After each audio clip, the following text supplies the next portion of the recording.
அஸ்ஸலாமு அலைக்கும்.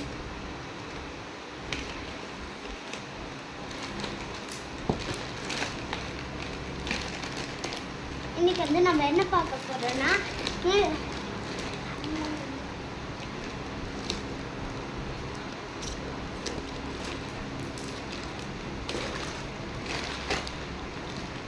பேரிச்சப்பழம். இது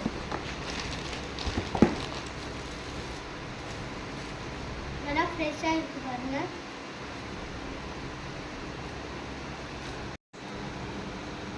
ரம்ஜானுக்காக நோம்புக்காக எங்கள் அப்பா வாங்கிட்டு வந்திருக்காங்க பாருங்க. நல்லா ஃப்ரெஷ்ஷாக இருக்கு. வாங்க நோம்பு திறக்க. எல்லாருக்கும் ரம்ஜான் முபாரக். சப்ஸ்கிரைப் பண்ணுங்க, பெல் பட்டனை தட்டிடுங்க. அஸ்ஸலாமு அலைக்கும். எல்லாரும் பார்க்குறீங்க, நான் லைக் பண்ண மாட்டேங்கிறீங்க, சப்ஸ்கிரைப் பண்ண மாட்டேங்கிறீங்க. பண்ணுங்க. எல்லாரும் வாங்க. எல்லாரும் வாங்க நோம்பு திறக்க. எல்லாருக்கும் ரம்ஜான் முபாரக். துவா செய்யுங்க.